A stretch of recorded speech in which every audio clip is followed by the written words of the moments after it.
जय माता रानी। दोस्तों, नवरात्रों में कलश स्थापना कैसे करें, चौकी कैसे लगाएं, नवग्रह षोडश मातृकाएं कैसे बनाएं, ज्वारी कैसे बोएं, डेली हवन कैसे करें, माँ दुर्गा के प्रथम दिन की स्थापना एवं पूजा की संपूर्ण विधि आज मैं आपको करके दिखाने वाली हूं। तो संपूर्ण विधि को पूर्णतः समझने के लिए वीडियो को पूरा देखें। वीडियो थोड़ा लंबा लग सकता है दोस्तों, परंतु इस वीडियो में आपको ढेर सारी महत्वपूर्ण जानकारी पता चलेगी। वीडियो यदि थोड़ा भी पसंद आता है तो वीडियो को लाइक करें, चैनल को सब्सक्राइब करें और वीडियो को ज़्यादा ज़्यादा शेयर करें। दोस्तों, नवरात्र के प्रथम दिन सुबह सवेरे स्नान आदि से निवृत्त होकर के शुद्ध वस्त्र धारण करें। नवरात्र की पूजा पूरे 9 दिन तक चलती है, तो अलग से चौकी अवश्य रूप से लगा लें और पूजा स्थल पर गंगाजल छिड़क करके शुद्धिकरण अवश्य रूप से कर लें। यदि चौकी नहीं लगा पा रहे हैं तो घर के मंदिर में भी ये पूजन कर सकते हैं।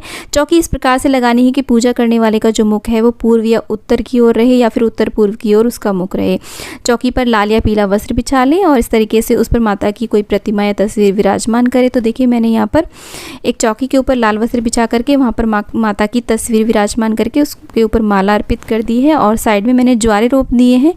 माता शाकंभरी का रूप होते हैं ज्वारे, तो अवश्य रूप से रोपने चाहिए। अगर आप संभव है आपके लिए तो ज़रूर रोपें। और इसके प्रकार से देखिए, मैंने अष्टदल कमल का निर्माण कर लिया है। अपनी सुविधा के अनुसार आप जैसा चाहें वैसा अष्टदल कमल अवश्य रूप से बना लें, नहीं तो किसी प्लेट में चावल भर करके भी आप रख सकते हैं थोड़ा सा। देखिए, अब हम कलश की स्थापना करेंगे। कलश के गले में मौली बांध दें, उसके ऊपर स्वास्तिक बना लें। कलश में यहाँ पीतल का ले रही हूँ, आप तांबे का भी ले सकते हैं।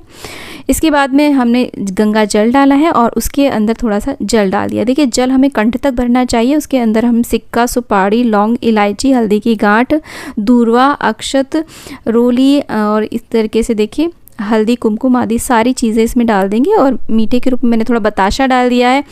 आप यहाँ पर मिश्री भी ऐड कर सकते हैं और सर्व औषधि भी डाल सकते हैं। और इसके बाद में हम 5, 7, 11 आम के पत्ते लगा देंगे। तो इस तरीके से हमारी कलश की स्थापना हो जाएगी। नारियल के ऊपर या तो चुनरी लपेट लें या फिर आप कलावा लपेट करके उसे रख दें। माता रानी का रूप माना जाता है कलश भी। और इस तरीके से देखिए, उसके ऊपर पूर्ण पात्र रख दें। पूर्ण पात्र का मतलब होता है कि किसी भी कटोरी या प्लेट में चावल भर करके रखें, खाली प्लेट ना रखें। उसके ऊपर नारियल का जो मुख है वो हमें सदैव अपनी ओर रखना चाहिए, यानी कि जिधर से नारियल पेड़ से टंगा होता है वही नारियल का मुख होता है, क्योंकि उसमें 3 एक तरीके से मार्क जैसे बने हुए रहते हैं, वो मुख जैसा लगता है। इसके बाद में हम देखिए थोड़े से चावल रखेंगे और यहाँ पर नवग्रह की स्थापना कर देंगे। मेरे पास नवग्रह यंत्र है तो मैं इनकी स्थापना करूँ, नहीं तो आप चावल से भी नवग्रह बना सकते हैं। उसके बाद में हम गौरी गणेश की स्थापना कर देंगे थोड़े से चावल रख करके। देखिए, पूजा में आपको एकदम से साबुत चावल यानी कि अक्षत ही यूज़ करने हैं। इसके बाद में अखंड ज्योत मैंने यहाँ पर चावल रख करके एक प्लेट में रख दी है। आप चाहें तो अष्टदल कमल बना करके भी यहाँ पर ज्योत विराजमान कर सकते हैं। इसके बाद में हम षोडश मातृकाएं बनाएंगे। देखिए, षोडश मातृकाएं बनानी कंपलसरी नहीं होती हैं। यदि आप इसके नियमों का पालन कर पाएँ तभी आप इन्हें बनाएं। इनके क्या क्या नियम होते हैं वो मैं आपको आगे किसी अन्य वीडियो में बताऊंगी कि षोडश मातृकाएं बनाने के क्या क्या नियम होते हैं। सबसे पहले कुशा की मदद से जल का छींटा देंगे और स्वयं को और पूजा सामग्री को शुद्ध कर लेंगे। 3 बार आचमन करेंगे। ओम केशवाय नमः, ओम माधवाय नमः, ओम नारायणाय नमः, ओम ऋषिकेशाय नमः। हाथ धो लेंगे। हाथ में अक्षत पुष्प लेकर के अपना नाम, कुल, गोत्र, स्थान बोलते हुए सभी देवी देवताओं का आवाहन करेंगे एवं अपने 9 दिन की पूजा एवं व्रत का संकल्प भी लेंगे और कहेंगे कि हे गौरी गणेश, हे वरुण कलश देव, हे नवग्रह षोडश मातृकाओं एवं माँ दुर्गा, हम नवरात्र पूजन हेतु आपका आवाहन करते हैं। कृपा कर हमारी पूजा सेवा ग्रहण करके हमें कृतार्थ करें एवं हमारी नवरात्रि की पूजा, आराधना एवं व्रत निर्विघ्न संपन्न हो, ऐसी हम पर कृपा करें। अक्षत पुष्प को छोड़ देंगे। इसके बाद ओम दीप नारायणाय नमः बोलते हुए दीप प्रज्वलित कर देंगे। और अखंड ज्योत ऑप्शनल है, यदि आप इसका पूरा ध्यान रख पाएँ तभी आप इसे जलाएं। इसके बाद में हम सभी देवी देवताओं को देखिए कुश की मदद से इस तरीके से जल से स्नान करा देंगे। आप यहाँ पर पंचामृत से भी स्नान करा सकते हैं, हम शुद्ध जल से स्नान करा रहे हैं। इसके बाद में हम वस्त्र रूपी मौली अर्पित कर देंगे और गणेश जी को हम यज्ञोपवीत यानी कि जनेऊ भी अर्पित कर देंगे। तो इस प्रकार से देखिए, ये जो हमने ज्वारे रोपे हैं साइड में, इनका भी हम पूजन अवश्य रूप से हमें करना चाहिए, क्योंकि ये माता शाकंभरी यानी कि माता दुर्गा का ही स्वरूप माने जाते हैं।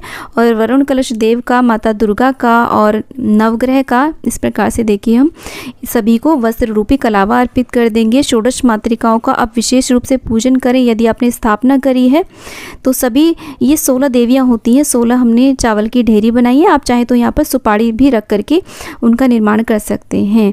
तो देखिए पूजा के लिए आपको कुश या फिर ऊनी लाल रंग के आसन पर बैठ कर के ही आपको ये पूजन करना चाहिए। और पूजा की जितनी भी सामग्री है वो आप एक दिन पहले यानी कि शाम को ये सारी व्यवस्था कर लें और उसके बाद में आप अपनी सुविधा के अनुसार जैसा चाहें वैसा माता रानी का ये दरबार सजा सकते हैं, जितना भी ज़्यादा से ज़्यादा कर सकें। तो इस प्रकार से देखिए हम सभी को तिलक कर रहे हैं यहाँ पर, सभी उपस्थित देवी देवताओं को। इसके बाद में माता रानी का तिलक करेंगे। इनके फ़ोटो में 9 रूप में हैं। साइड में मेरी जो एक फ़ोटो है, आपके पास प्रतिमा है तो आप उनका पूजन करें।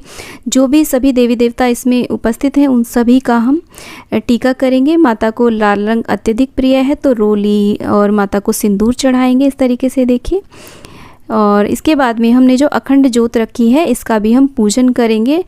और देखिए इस तरीके से षोडश मातृकाओं को भी हम हल्दी और कुमकुम चढ़ा देंगे। साइड में मैंने ग्रंथ रखे हैं जिनका मैं नवरात्रों में विशेष रूप से पाठ करती हूँ, उनको भी मैंने विराजमान किया, उनका भी हम पूजन करेंगे, तिलक करेंगे। इसके बाद में हम सभी को अक्षत अर्पित कर देंगे और इसके बाद में हम सभी को इत्र लगा देंगे।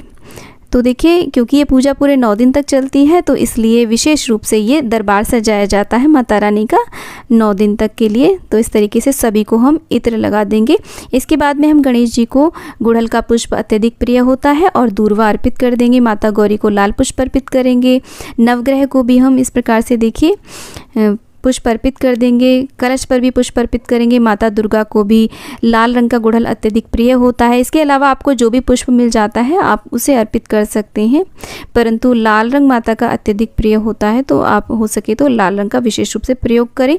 तो देखिए मैं सभी का पूरे विधि विधान से पूजन कर रही हूँ। इसके बाद में आप धूप दीप दिखा दें सभी देवी देवताओं को इस तरीके से। देखिए आप चाहें तो यहाँ पर कपूर की भी आरती कर सकते हैं और मैं सुबह शाम डेली जो पंच दीपिका होती है उससे आरती उतारती हूँ माता रानी की। इस तरीके से आरती आपको जो भी आती है वो आप आरती करें, गणेश जी की आरती करें। इसके बाद में देखिए हम जो भी नैवेद्य होता है वो अर्पित कर देंगे।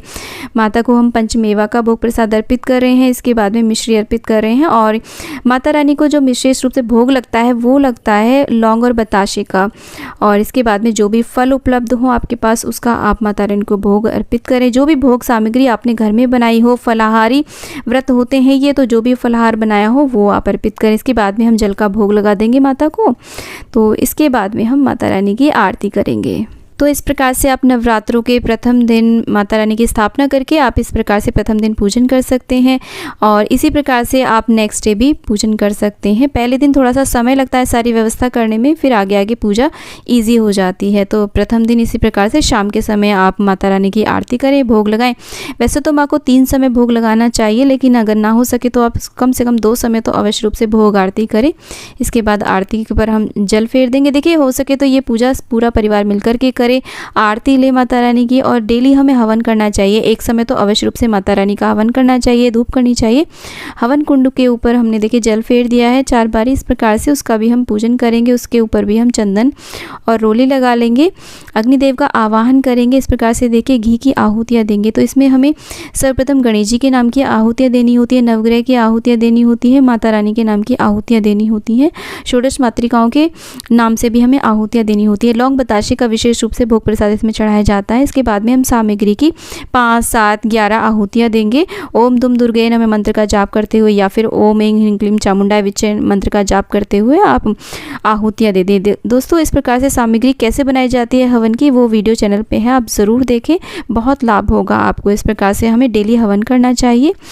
और इसके बाद में हम जायफल चढ़ा देंगे। आप चाहें तो यहाँ पर भेंट स्वरूप सुपारी भी चढ़ा सकते हैं। मैं जायफल का भोग लगाती हूँ। इसके बाद में हम माता रानी को हम पान अर्पित करेंगे। पान के ऊपर हम लौंग, इलायची, बताशा आदि अर्पित करके माता को दिखा देंगे इस प्रकार से। और मैं इस प्रकार से देखिए पान को अग्नि में समर्पित करती हूँ, क्योंकि जो भी हम भोग सामग्री अग्नि के में समर्पित करते हैं वो सूक्ष्म रूप में सभी देवी देवताओं तक पहुँच जाती है। तो इस प्रकार से देखिए घी में लगा करके मैं पान को माता रानी को अर्पित कर दूँगी। तो यहाँ पर आप कई प्रकार से दुर्गा सप्तशती का पाठ कर सकते हैं, दुर्गा चालीसा का पाठ कर सकते हैं, या फिर किसी अन्य पवित्र ग्रंथ का भी आप नवरात्र के प्रथम दिन से पाठ आरंभ कर सकते हैं, कथा श्रवण आदि कर सकते हैं। तो देखिए एक गोरखपुर प्रेस वालों की एक पुस्तक आती है जिसमें नवरात्रों के 9 दिन में 9 देवियों के जो 9 रूप होते हैं उनके प्रत्येक दिन की कथा लिखी हुई होती है। बहुत अच्छी पुस्तक है, इसे आप ले आएँ प्रतिदिन। जैसे कि पहला शैलपुत्री माँ का दिन होता है तो इस प्रकार से उनकी कथा लिखी होती है, तो आप उनका पाठ करें। और इसके बाद में दोस्तों श्रृंगार की सामग्री ज़रूर अर्पित करें। डेली अर्पित करनी आवश्यक नहीं होती है, आप प्रथम दिन या फिर कभी भी नवरात्रों में सप्तमी अष्टमी कभी भी अर्पित कर सकते हैं। चाहे आप कन्या हो, सुहागन हो, पुरुष हो, सभी माता रानी का व्रत पूजन कर सकते हैं और माता रानी को श्रृंगार की सामग्री सभी अर्पित कर सकते हैं। तो इस प्रकार से हमें प्रथम दिन पूजन करना चाहिए, शाम के समय भी भोग आरती करनी चाहिए और डेली हमें इस प्रकार से पूजा करनी चाहिए। स्थापना एक बार कर दी जाती है और नेक्स्ट डे जो सूखे हुए फूल पत्तियाँ होती हैं वो सब हटाने के बाद में माता रानी को जल से स्नान करा के उन्हें धूप दीप और भोग नैवेद्य आदि चढ़ा करके इस प्रकार से डेली छोटा सा हवन किया जाता है जिसे हम अग्यारी कहते हैं। तो इस प्रकार से हमारा नवरात्रि का पूजन हो जाता है।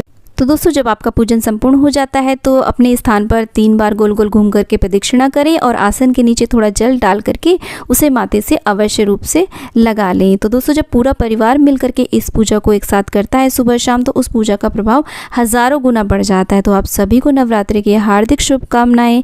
जय माता दी।